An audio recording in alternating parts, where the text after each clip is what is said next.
Araby by James Joyce. North Richmond Street, being blind, was a quiet street, except at the hour when the Christian Brothers School set the boys free. An uninhabited house of 2 stories stood at the blind end, detached from its neighbors on a square ground. The other houses of the street, conscious of decent lives within them, gazed at one another with brown, imperturbable faces.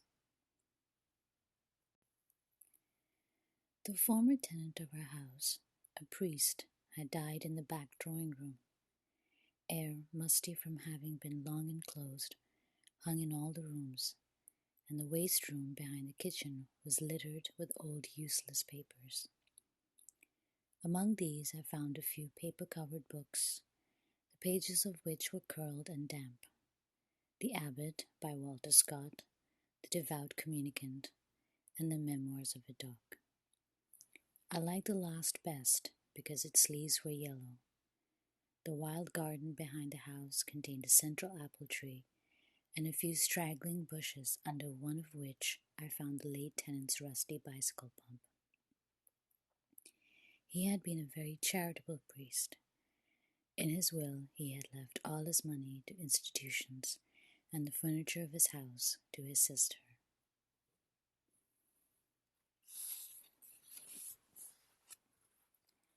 When the short days of winter came, dusk fell before we had well eaten our dinners. When we met in the street, the houses had grown somber. The space of sky above us was the color of ever-changing violet, and towards it the lamps of the street lifted their feeble lanterns. The cold air stung us, and we played till our bodies glowed. Our shouts echoed in the silent street. The career of our play brought us through the dark, muddy lanes behind the houses where we ran the gauntlet of the rough tribes from the cottages to the back doors of the dark, dripping gardens where odors arose from the ash pits, to the dark, odorous stables where a coachman smoothed and combed the horse or shook music from the buckled harness. When we returned to the street, light from the kitchen windows had filled the areas. If my uncle was seen turning the corner, we hid in the shadow until we had seen him safely housed. Or if Mangan's sister came out on the doorstep to call her brother in to his tea, we watched her from our shadow peer up and down the street. We waited to see whether she would remain or go in, and, if she remained, we left our shadow and walked up to Mangan's steps resignedly. She was waiting for us, her figure defined by the light from the half-open door. Her brother always teased her before he obeyed, and I stood by the railings looking at her. Her dress swung as she moved her body, and the soft rope of her hair tossed from side to side. Every morning, I lay on the floor in the front parlor watching her door. The blind was pulled down to within an inch of the sash so that I could not be seen. When she came out on the doorstep, my heart leaped. I ran to the hall, seized my books, and followed her. I kept her brown figure always in my eye, and when we came near the point at which our ways diverged, I quickened my pace and passed her. This happened morning after morning. I had never spoken to her, except for a few casual words, and yet her name was like a summons to all my foolish blood. Her image accompanied me even in places the most hostile to romance. On Saturday evenings, when my aunt went marketing, I had to go to carry some of the parcels. We walked through the flaring streets, jostled by drunken men and bargaining women, amid the curses of laborers, the shrill litanies of shop boys who stood guard by the barrels of pigs' cheeks, the nasal chanting of street singers who sang a Come All You about O'Donovan Rossa, or a ballad about the troubles in our native land. These noises converged in a single sensation of life for me. I imagined that I bore my chalice safely through a throng of foes. Her name sprang to my lips at moments in strange prayers and praises which I myself did not understand.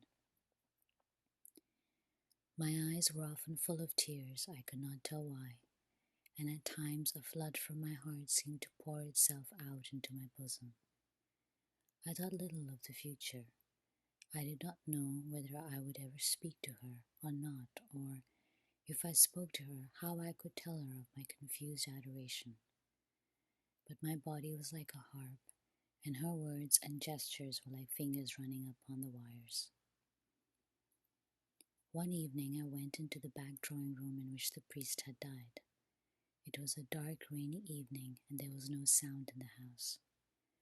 Through one of the broken panes I heard the rain impinge upon the earth, the fine, incessant needles of water playing in the sodden beds. Some distant lamp or lighted window gleamed below me. I was thankful that I could see so little.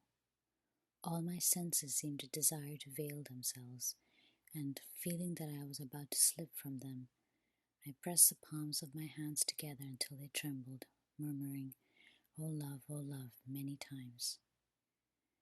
At last she spoke to me. When she addressed the first words to me, I was so confused that I did not know what to answer. She asked me, was I going to Araby? I forget whether I answered yes or no. It would be a splendid bazaar, she said. She would love to go. And why can't you? I asked. While she spoke, she turned the silver bracelet round and round her wrist. She could not go, she said, because there would be a retreat that week in a convent. Her brother and two other boys were fighting for their caps, and I was alone at the railings. She held one of the spikes, bowing her head towards me. The light from the lamp opposite our door caught the white curve of her neck, lit up her hair that rested there, and falling, lit up the hand upon the railing. It fell over one side of her dress and caught the white border of her petticoat, just visible as she stood at ease. It's well for you, she said. If I go, I said, I will bring you something. What innumerable follies laid waste my waking and sleeping thoughts after that evening. I wished to annihilate the tedious intervening days. I chafed against the work of school. At night in my bedroom and by day in the classroom, her image came between me and the page I strove to read. The syllables of the word Araby were called to me through the silence in which my soul luxuriated and cast an eastern enchantment over me. I asked for leave to go to the bazaar on Saturday night. My aunt was surprised and hoped it was not some Freemason affair. I answered few questions in class. I watched my master's face pass from amiability to sternness. He hoped I was not beginning to idle. I could not call my wandering thoughts together. I had hardly any patience with the serious work of life which, now that it stood between me and my desire, seemed to me child's play, ugly, monotonous child's play. On Saturday morning, I reminded my uncle that I wished to go to the bazaar in the evening. He was fussing at the hall stand, looking for the hat brush, and answered me curtly, Yes, boy, I know. As he was in the hall, I could not go into the front parlor and lie at the window. I left the house in bad humor and walked slowly towards the school. The air was pitilessly raw, and already my heart misgave me. When I came home to dinner, my uncle had not yet been home. Still, it was early. I sat staring at the clock for some time, and when its ticking began to irritate me, I left the room. I mounted the staircase and gained the upper part of the house. The high, cold, empty, gloomy rooms liberated me, and I went from room to room singing. From the front window I saw my companions playing below in the street.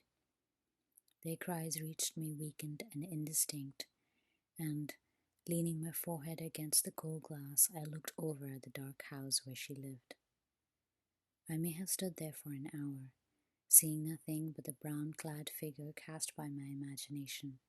When I came downstairs again, I found Mrs. Mercer sitting at the fire. She was an old, garrulous woman. a pawnbroker's widow who collected used stamps for some pious purpose. I had to endure the gossip of the tea table. The meal was prolonged beyond an hour, and still my uncle did not come. Mrs. Mercer stood up to go. She was sorry she couldn't wait any longer, but it was after 8 o'clock, and she did not like to be out late, as the night air was bad for her. When she had gone, I began to walk up and down the room, clenching my fists. My aunt said, "I'm afraid you may put off your bazaar for this night of our Lord." At 9 o'clock I heard my uncle's latchkey in the hall door. I heard him talking to himself and heard the hall stand rocking when it had received the weight of his overcoat. I could interpret these signs. When he was midway through his dinner, I asked him to give me the money to go to the bazaar. He had forgotten. "The people are in bed and after their first sleep now," he said. I did not smile. My aunt said to him energetically, "Can't you give him the money and let him go? You've kept him late enough as it is." My uncle said he was very sorry he had forgotten. He said he believed in the old saying, "All work and no play makes Jack a dull boy." He asked me where I was going, and when I had told him a second time, he asked me did I know the Arab's farewell to his steed. When I left the kitchen, he was about to recite the opening lines of the piece to my aunt. I held the florin tightly in my hand as I strode down Buckingham Street towards the station. The sight of the streets thronged with buyers and glaring with gas recalled to me the purpose of my journey. I took my seat in a third-class carriage of a deserted train. After an intolerable delay, the train moved out of the station slowly. It crept onward among ruinous houses and over the twinkling river. At Westland Row Station, a crowd of people pressed to the carriage doors, but the porters moved them back, saying that it was a special train for the bazaar. I remained alone in the bare carriage. In a few minutes, the train drew up beside an improvised wooden platform. I passed out onto the road and saw by the lighted dial of a clock that it was 10 minutes to 10. In front of me was a large building which displayed the magical name. I could not find any sixpenny entrance, and fearing that the bazaar would be closed, I passed in quickly through a turnstile, handing a shilling to a weary-looking man.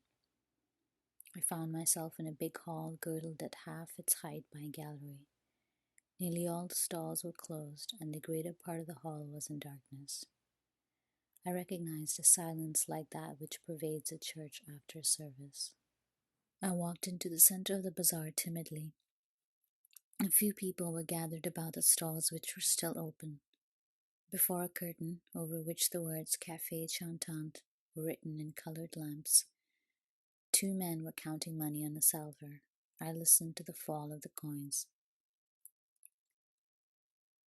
Remembering with difficulty why I had come, I went over to one of the stalls and examined porcelain vases and flower tea sets. At the door of the stall, a young lady was talking and laughing with two young gentlemen. I remarked English accents and listened vaguely to their conversation. "Oh, I never said such a thing." "Oh, but you did." "Oh, but I didn't." "Didn't she say that?" "Yes, I heard her." "Oh, there's a fib." Observing me, the young lady came over and asked me did I wish to buy anything. The tone of her voice was not encouraging. She seemed to have spoken to me out of a sense of duty. I looked humbly at the great jars that stood like Eastern guards at either side of the dark entrance to the stall and murmured, "No, thank you." The young lady changed the position of one of the vases and went back to the two young men. They began to talk of the same subject. Once or twice the young lady glanced at me over her shoulder. I lingered before her stall, though I knew my stay was useless, to make my interest in her wares seem the more real. Then I turned away slowly and walked down the middle of the bazaar.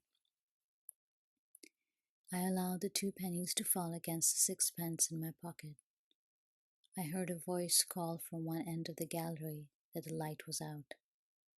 The upper part of the hall was now completely dark. Gazing up into the darkness, I saw myself as a creature driven and derided by vanity, and my eyes burned with anguish and anger.